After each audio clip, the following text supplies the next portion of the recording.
Hello students, I'm Akshay from Prodigy Educare, and today we'll be learning physics for JEE Mains and Advanced. And in that, we'll be learning a very important topic, that is electric field due to a charged circular ring. So let us begin. So first of all, here I've drawn a charged circular ring. It has a charge of capital Q and a radius of A. Now the plane of this ring is perpendicular to the given plane, and we have to find electric field at this point, which is at a distance of x from the center of this ring. Okay, so let us begin. So first of all, we'll find electric field due to a small charge, rather I should say a differential charge, and let the amount of charge on this be dq. And same charge diametrically opposite to this, again we'll take whose charge is same, dq.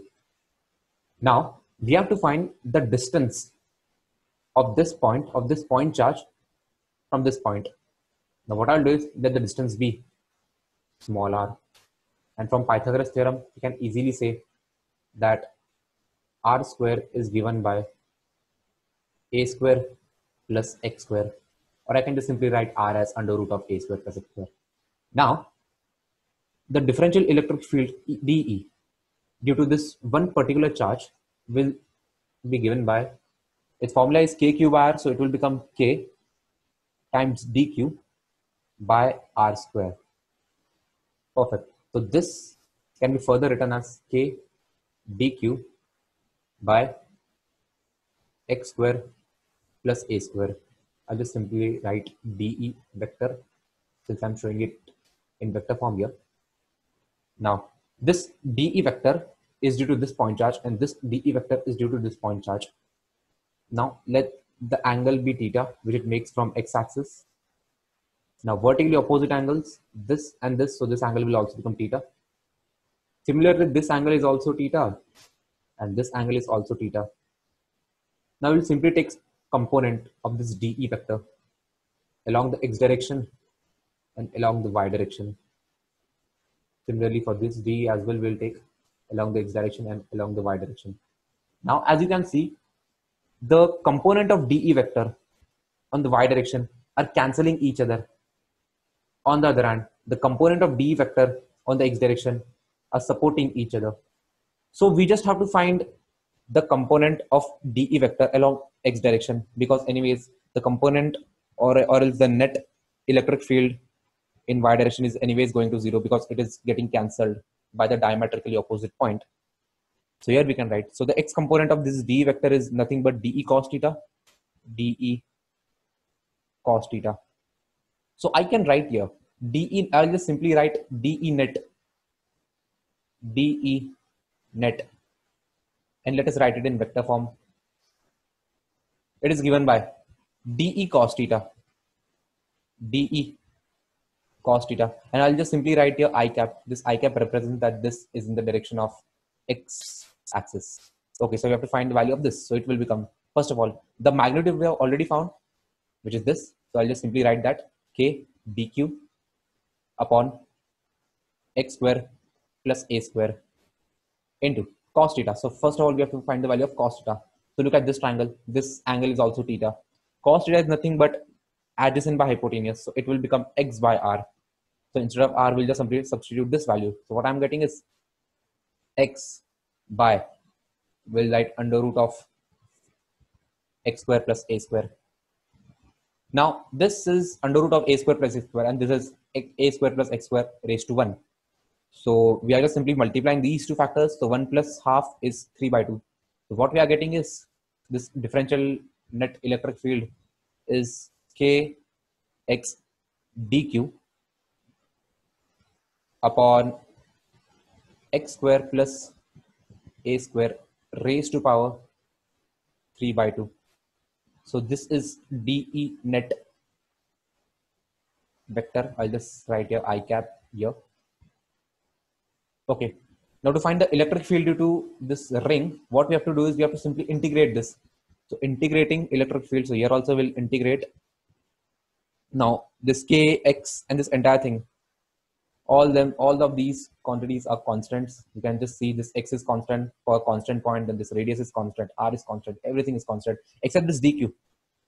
So what I'll write, everything I'll just write outside of this integral sign. So it becomes kx upon x square plus a square raised to power 3 by 2 times integral of dq. Now I'm integrating dq, that is I'm integrating the total, the net charge. So integrating of this dq is anyways the total charge. So what is the net result that I'm getting? Integral dE net is anyways E. So electric field, I'll just write E vector. We are getting it as k qx, integral of dq is q. So k qx upon x square plus a square raised to power 3 by 2. And I'll just simply write a I cap because I have to show that it is in x direction. Basically, the direction is perpendicular to the plane of electric of this circular ring and along the axis. So yeah, this is the expression for electric field due to a circular ring.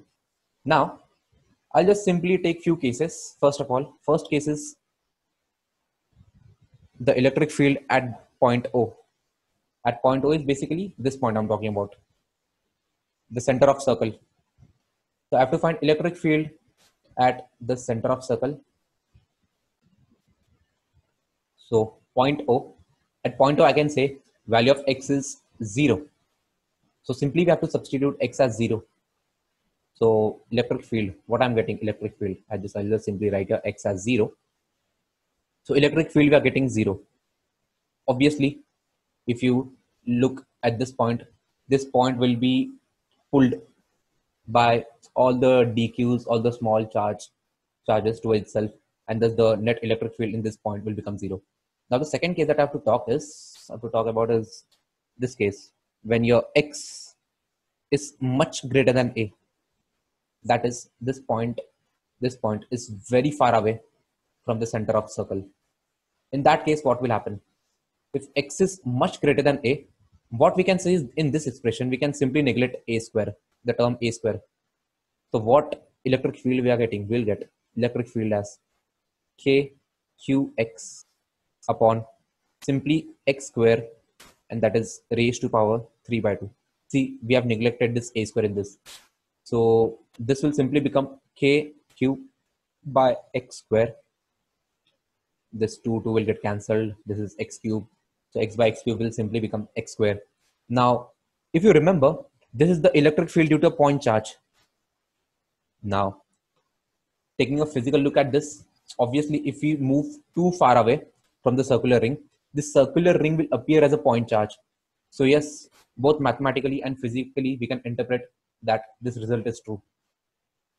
Now, if x tends to infinity, that is, the point goes very, very far away. So in that case, since this x is in denominator, this electric field will become 0. So E is tending to 0. So what a strange result I'm getting is at the 0 point, that is at the O point when x is 0, at that case, I'm getting the electric field as 0. And at a very far away point, that is when x tends to infinity, at that case also, the electric field is getting 0. So that means there must be a special point in between. Taking a look at the drawing, at this diagram, at O the electric field is 0. At infinity the electric field is 0. That means there must be some point in between in which the electric field is having a maximum value. So that maximum value we have to find. So for that, we'll be using the concept of applications of derivatives. Now, what is this concept? Basically, whenever this function becomes maxima, at that point, dE by dx, or I'll simply say dE by d variable, will become 0. Now, the variable in this case is x, because we are varying the point, we are varying this point. So the value of x is changing. So we have to simply differentiate this with respect to x. So I'll just write the differential term here. Now, differentiating this electric field with respect to x, I'll write dE by dx. Now, this k and q, they both are constant, so I'll just keep it out of the differentiation. And then I'll be using u by v rule, since we have variable at both numerator and denominator. So u by rule is nothing but denominator, which is x square plus a square raised to power 3 by 2 times differentiation of numerator. Now differentiation of numerator, that is d by dx of x is anyways 1, so I'll write 1, minus numerator, which is x, times d by dx of denominator. Now first of all, I'll just show you d by dx of denominator here. That is d by dx of x square plus a square raised to power 3 by 2. Now its differentiation will be 3 by 2 times x square plus a square raised to power 3 by 2 minus 1, which is anyways 1 by 2, times differentiation of the inner function, which is nothing but 2x. So yeah, this is the differentiation. This 2 and 2 will get cancelled. So when we multiply this with this expression, anyway, this x and x will get multiplied. So I'm writing a square, and this 3 I'm writing here, and I'm just writing this bracket as x square plus a square raised to half. The whole upon we have denominator square. So squaring this by 2 will get cancelled and we'll get x square plus a square cube. Now at the maxima point, what happens is this d by dx becomes 0. So we'll equate this to 0. So if this term is equal to 0, that means the numerator is equal to 0. So simply I'll be writing numerator, or just simply saying this bracket equal to 0. So I'm writing x square plus a square raised to power 3 by 2 minus 3x square times I have x square plus a square raised to half is equal to 0. Now what I will be doing is this x square plus a square raised to half, x square plus a square raised to half, I'll take common. So what will remain inside? 3 by 2 minus 1 by 2. If I do here, I'll just show you 3 by 2 minus 1 by 2. This is anyways 1. So x square plus a square is remaining, minus this entire term we take common. So 3x square is equal to 0. Now this term cannot be equal to 0. That means this bracket must be equal to 0. So I'll write a square minus 2x square is equal to 0, or simply 2x square is equal to a square. From that I get the expression of x as x is given by a by root 2. Now at a distance of x equal to a by root 2, we are getting a maxima. So for finding this maxima value, what we have to simply do is this value of x, that is a by root 2, we have to substitute in electric field expression, this expression. I'll just highlight this expression. So at this expression, we have to simply substitute the value of x as a by root 2, and we'll get the maximum value of electric field. So yeah, whatever the result you get, it's very simple to calculate. Now what I'm going to do is I will draw a graph of showing you how the electric field varies from distance as we move further and further away. So we know that at the center, that is at O, when x is 0, our electric field value is 0. By the way, this axis represents x and this axis represents electric field. Just don't get confused with this dq. It represents the electric field. Now we know at 0, when x is 0, that is at the center, the electric field is 0, and at infinity as well, it is 0. But at some point in between, that is at a distance of a by root 2, when x becomes equal to a by root 2, at that case, our electric field becomes maximum. So our graph will look somewhat like this. It will increase till here, and then it will start decreasing. Okay. So as x approaches infinity, this field will approach 0. And at this point, at x equal to a by root 2, we are getting the maximum value. So I will simply write E max at this point. Perfect. So this is the graph. So what all things we discussed? First of all, we found out the expression for electric field. Then we discussed electric field at different points. And then we found out the point using differentiation at which the electric field becomes maximum, which is at a by root 2. So I hope you guys like this video.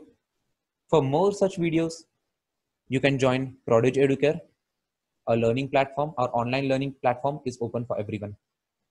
So yeah, thank you for watching and bye.